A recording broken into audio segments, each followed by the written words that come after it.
Assalamualaikum warahmatullahi wabarakatuh. Perkenalkan saya Muhammad Rafid dengan NPM 0079 dari program studi manajemen 24C. Sebelumnya izin Bapak, di sini saya nanti di waktu pembuatan video tidak mencantumkan, tidak memaparkan muka saya karena biar jelas karena saya pakai metode tulis di buku. Oke, terima kasih. Nah, ini kan ada soal. Sebuah UMKM produksi dua produk A dan produk B. Keuntungan per unit masing-masing adalah 5 juta untuk A dan 4 juta untuk B.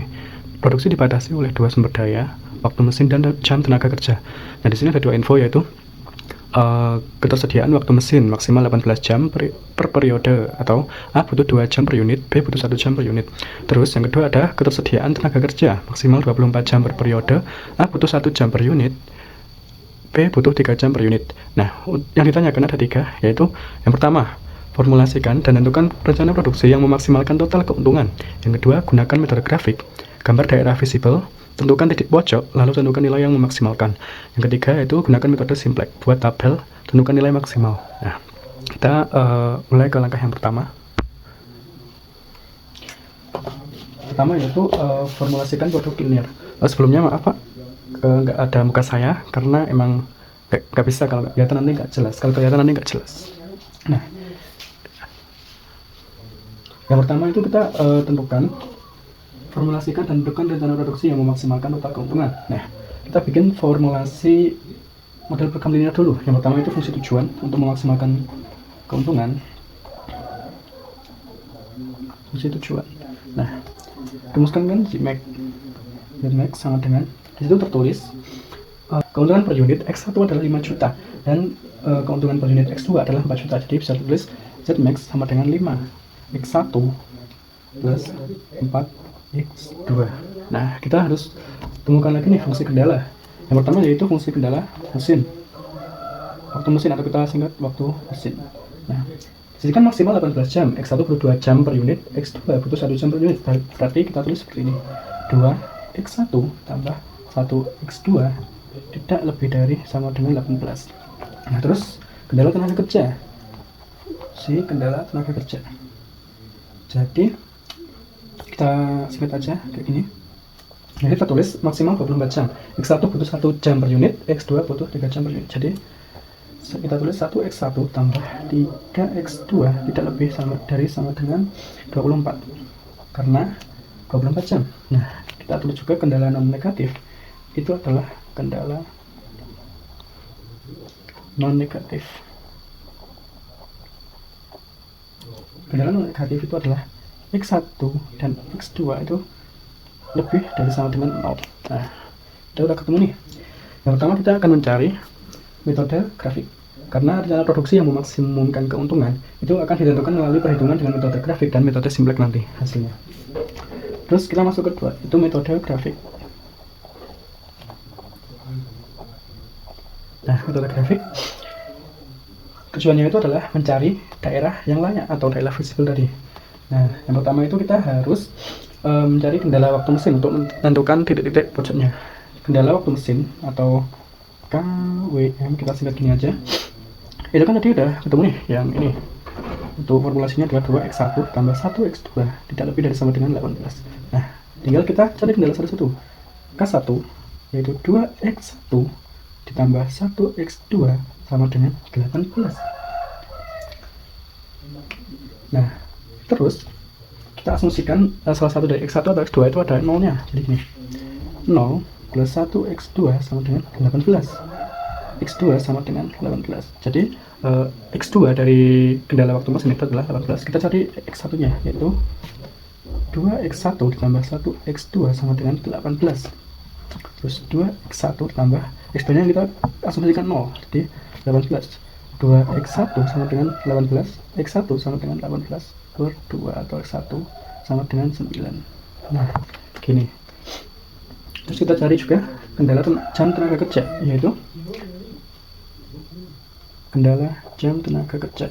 Nah, kita singkat aja biar mudah. Formulasinya kan itu yang di atas, 1X1 plus 3X2 sama dengan 24. Kita ini aja biar mudah. Ini adalah formulasi. Nah, Terus kita cari seperti langkah yang di atas. K1 1x1 tambah 3x2 sama dengan 24. Kita solusikan x1 0 ditambah 3x2 sama dengan 24. 3x2 sama dengan 24. x2 sama dengan 24 per 3. x2 sama dengan 8. x2 sama dengan 8 kita cari lagi. Sebenarnya nggak usah dicari, nggak apa, tapi biar jelas saja kita cari. x1 tambah 3x2 sama dengan 24. Nah, kita asumsikan x2 nya itu yang 0 sekarang, yaitu 24. 1x1 sama dengan 24, jadi x1 sama dengan 24 gitu. Nah, terus langkah selanjutnya kita menentukan titik pojok atau daerah layak memiliki 4 titik pojok. Nah, gimana cara menentuinya? Gini, titik pojok itu kan punya 4 titik pojok. Daerah layak itu punya 4 titik pojok. Nah, terus kita asumsikan titik-titik itu sebagai angka, huruf aja. A, B, C, D. Nah, ini kan titik origin atau titik awalnya itu kan 0 ya, di origin atau titik asal itu kan 0,0.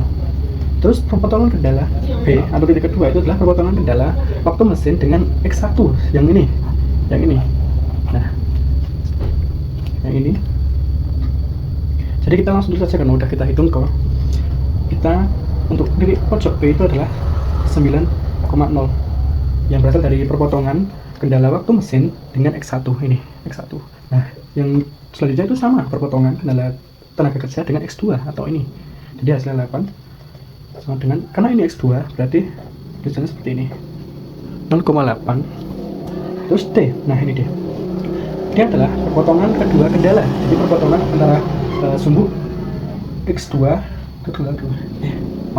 jadi perpotongan kedua kendala, jadi X1 dengan X2. Nah, cara mencarinya gimana? Seperti ini, kita lakukan substitusi. Kita di sini aja deh, biar mudah. Kita lakukan substitusi. Ini aku kasih sini. Substitusi dari apa? Dari kendala 1 dan juga kendala 2. Jadi ini 2x1 ditambah 1x2 sama dengan 18 yang kendala 1, terus yang kendala 2 adalah 1x1 tambah 3x2 sama dengan 24. Nah, kita samakan dengan cara mengalihkan. Jadi 2 kali 1 sama dengan 2x1, ini nggak berubah, 1x2 karena dikali 1 jadi nggak berubah. Nah, yang ini 1x1 dikali 2 kan 2x1 tambah 6x2 tambah 24 kali 2 adalah 48. Nah, tinggal kita kurangin aja. 18 dikurangi 48 adalah minus atau negatif 30. Ini 0 ditambah, nah 1 dikurangi 6 kan negatif 5 ya, negatif 5x2. Jadi x2 sama dengan min 30 dibagi min 5, jadi positif kan, jadi 6. Nah, terus untuk mencari yang lain itu kita substitusikan x1 yang sama dengan 6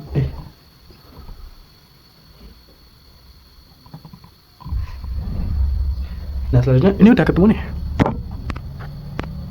Nah, untuk X2 ini udah ketemu, yaitu 6. Nah, kita caranya mencari X1 yaitu dengan memasukkan X2 itu dari salah satu formula tadi. Kita anggap aja formula yang ini, kendala waktu mesin ya. Kita masukin kendala waktu mesin, yaitu 2x1 ditambah 1x2 sama dengan 18. Karena X2 udah ketemu nih, kita masukin 2x1 ditambah 1 dikali 6, atau X2 nya kan 6 tadi. Nah, 2x1 sama dengan, kita pindah ruas nih 6, jadi gini.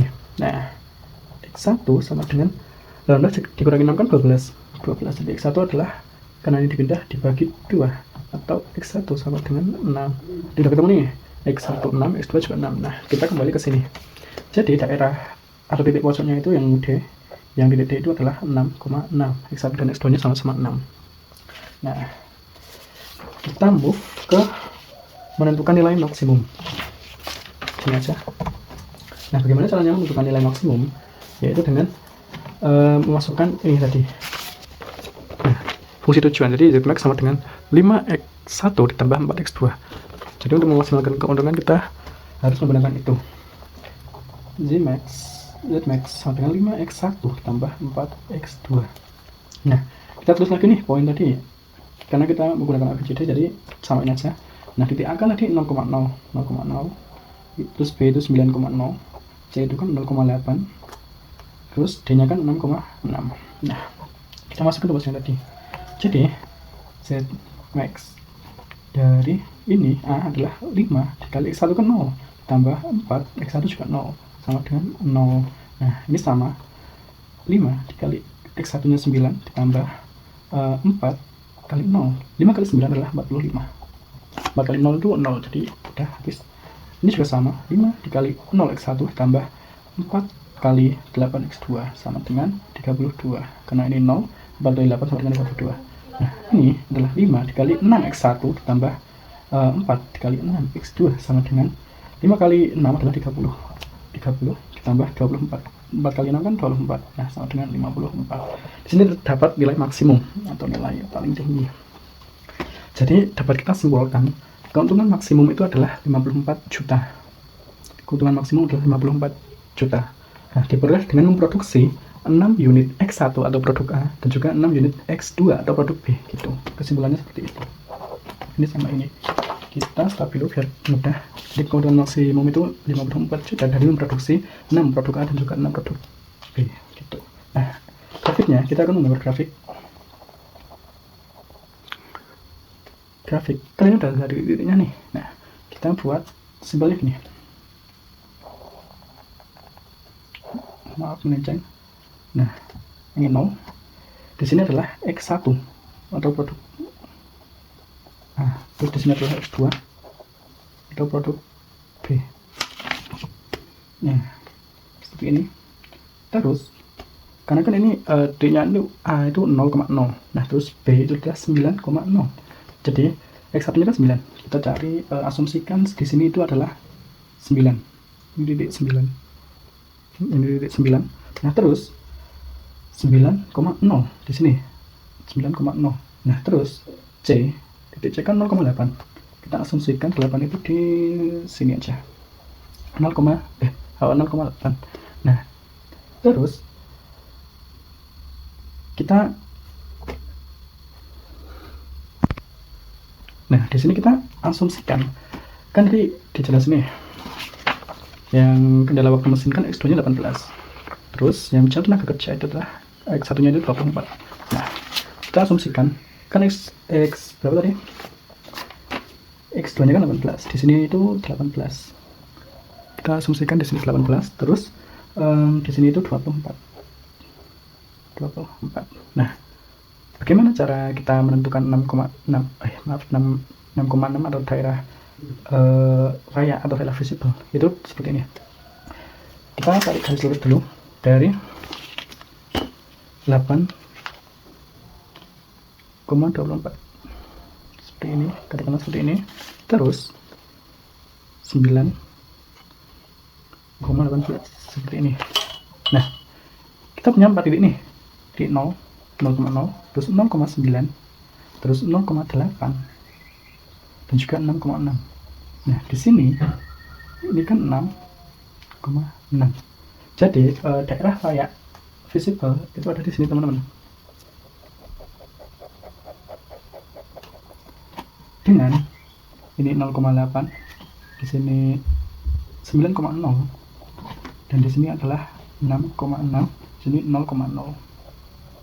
Seperti yang 4 poin tadi atau 4 titik pojok. Kan dituliskan titik pojok itu punya 4, atau daerah layak itu punya 4 titik pojok. Daerah layak. Jadi daerah layaknya itu adalah di sini. Daerah layak atau visible. Nah, kita masuk ke metode simplex. Di soal kan gunakan metode simplex, buatlah tabel, tentukan nilai maksimal. Jadi di sini kita harus menggunakan bentuk umum atau mengubah bentuk umum ke bentuk standar. Jadi bentuk umumnya kan biar mudah, teman-teman, ini sudah saya kerjain lebih rapi. Nah, bentuk umumnya adalah ini. Bentuk umum adalah Z sama dengan 5x1 ditambah 4x2. Nah, terus bentuk standarnya adalah Z min 5x1 min 4x2 sama dengan 0.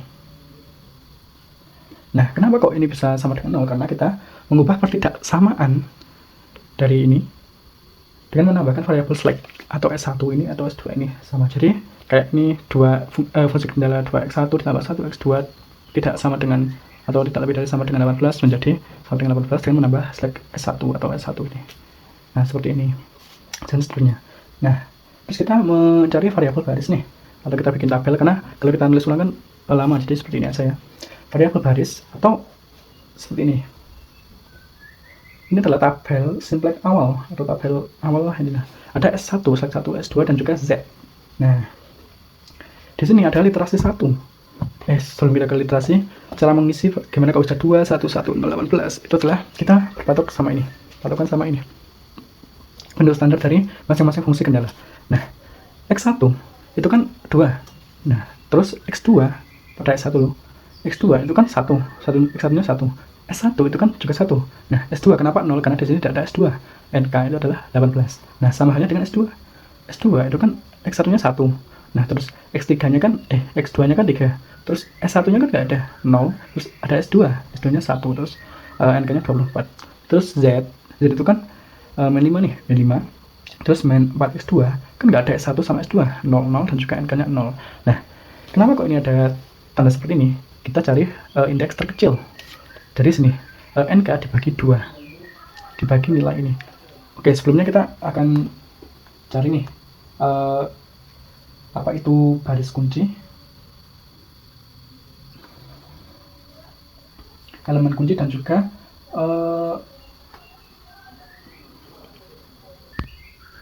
oke, kita lanjut. Nah, kenapa kok ada tanda silang seperti ini? Karena kita mencari, yang pertama kita ada yang namanya baris kunci, terus elemen kunci, dan juga kolom kunci. Gini, baris kunci adalah baris yang indeksnya itu terkecil, atau kan 18 dibagi 2 dibagi nilai kunci itu kan, atau elemen kunci itu kan 18 dibagi 2 itu kan 9. Nah, di sini 24 dibagi 1 kan 24. Otomatis 9 sama 24 kan lebih kecil 9. Jadi baris kuncinya adalah ya S1. Nah, terus X1, kenapa kok X1 menjadi kolom kunci? Karena kolom kunci itu adalah ketika nilai negatif itu terbesar. Di sini kan yang terbesar adalah min 5. Jadi seperti ini. Nah, nilai kuncinya itu ada di, atau elemen kuncinya ada di 2. Seperti itu. Nah, terus kita mencari nilai baru atau literasi 1. Itu kita mencari literasi 1 itu S1 keluar dan X1 itu masuk. Nah, nilai baru itu adalah baris S1 lama di per 2 didapat dari ini elemen kuncinya tadi. Nah, jadi 2 per 2, 1 per 2, 1 per 2 dan seterusnya sampai hasilnya seperti ini. Nah, sama dengan baris S2. S2 adalah rumusnya baris S2 lama dikurangi 1 dapat dari mana? Dari ini, dari elemen kuncinya dikali baris X1 baru. Jadi nilai lama kan 1, 3, 0, 1, 2, 4. Nah, dibagi tadi yang udah kita cari atau baris S1 baru ketemu seperti ini. Nah, terus kita lanjut nih, kita lanjut ke baris Z. Nah, baris Z itu adalah baris Z lama min, kenapa ini minus 5? Karena kita lihat juga di sini elemen kuncinya itu adalah min 5 di baris Z. Jadi baris Z baru sama dengan baris Z lama dikurangi min 5 dikali baris X1 baru. Nah, nilai lamanya kan ini tadi min 5 4000 dikali baris X1 baru tadi yang kita cari, hasilnya seperti ini. Nah, tinggal kita masukin ke variabel tabel baru seperti ini. Jadi kita masukin X1 berapa, X2 berapa, Z berapa gitu.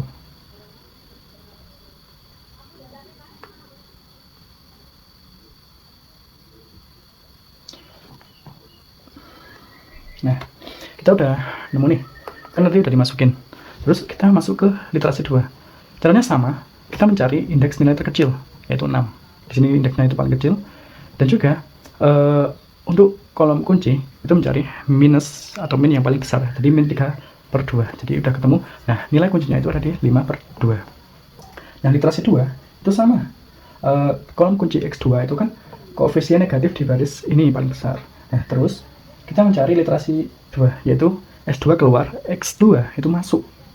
Nah, untuk mencari nilai baru seperti ini adalah sama juga seperti tadi. X2 baru sama dengan baris S2 lama yang ini per 5,2. 5 per 2. Jadi nilai ketemunya adalah ini 0,1, min 1 per 5 dan seterusnya, itu adalah nilai baru. Nah, baris X1 baru itu adalah rumusnya baris X1 lama min 1 per 2. 1 per 2 dapat dari mana? Dari ini. Dari elemen 1 per 2, elemen baris X1 kali baris X2 baru. Jadi seperti ini, kita tulis ulang. 1 ini 0 dan 9 kan sama. Nah, baris X2 baru aja kita hitung tadi. Ini ketemunya kita masukin di sini. Jadi ketemunya seperti ini. Ini kali ini ketemu ini kali ini ketemu ini dikurangi ini kali ini ketemu ini seperti ini. Nah, baris X baru itu sama juga. Jadi baris Z lama, baris Z lama min dikurangi min 3 per 2 dapat dari sini kali baris X2 baru. Jadi kita masukin di sini 0 terus min 3 per 2 dan seterusnya dikali dikurangi 3 per 2 karena ini dikurangkan jadi tambah ini tadi plus. Nah, terus kali baris X2 baru. Jadi seperti ini. Nah, kita masukin yang ini sama dengan hasilnya seperti ini. Nah, terus kita masuk ke tabel simplex akhir nih. Nah, tabel simplex akhir itu adalah kita tinggal masukin yang dari kita hitung tadi dari iterasi kedua, kita masukin ke tabel. Jadi variabel baris itu X1, X2 dan juga Z baru, ini baru semua. Terus X1, X2, S1, S2 dan juga NK. Nah, X1 itu kan tadi udah ketemu nih X1 baru, yaitu nih 1, 0, 3 per 5, min 1 per 5, terus NK nya itu ada 6. Nah, terus X2 baru itu adalah 0, terus 1, terus 1 per 5, min 1 per 5, terus 2 per 5 dan juga NK nya 6. Z baru, ini kita masukin juga 0, 0, 22 per 5, 3 per 5, dan 54. Nah, ini kan sama nih kayak yang tadi. Yang mana? Maaf. Ini. Sama nih. Keuntungan maksimalnya itu 54 juta, terus 6 produk unit A dan 6 produk unit B. Jadi sama kan? Nah, interpretasinya adalah nilai maksimal. Jadi, karena semua koefisien pada baris Z itu selain kolom Z sudah lebih dari sama dengan 0. Tidak ada yang negatif. Semuanya sudah positif atau lebih dari sama dengan 0. Yang ini. Nah, solusi itu sudah optimal jika memproduksi produk A atau X1 sebanyak 6 unit, produksi produk B atau X2 sebanyak 6 unit, dan juga Z maksimumnya adalah 54 juta. Keuntungan maksimumnya itu adalah 54 juta. Nah, interpretasinya lagi, variabel slack S1-nya dan juga S2 itu S1 0 dan juga S2 itu sama dengan 0 juga. Karena waktu mesin terpakai habis atau 18 jam dan juga jam tenaga kerja itu juga terpakai habis selama 24 jam gitu teman-teman. Nah, dengan memproduksi 6 unit X1 dan 6 unit X2, UMKM akan mengubah seluruh waktu mesin dan jam tenaga kerja yang tersedia sehingga mencapai keuntungan maksimum gitu. Jadi udah selesai. Intinya itu seperti ini. Dengan metode grafik dan juga metode simplex itu hasilnya sama-sama. Yang produksi A itu produk A memproduksi 6 unit, produk B memproduksi 6 unit juga, dan keuntungan maksimum atau Z maksimumnya itu adalah 54 juta. Oke, sekian, terima kasih. Ini adalah pekerjaan saya yang rapi. Kan ini tadi cuma penjelasan ulang ya, yang ini yang rapi. Jadi sudah saya kumpulin di muka seperti ini. Untuk grafiknya seperti ini, lebih jelas seperti ini, tapi yang secara keseluruhan seperti ini. Terus seperti ini. Terima kasih.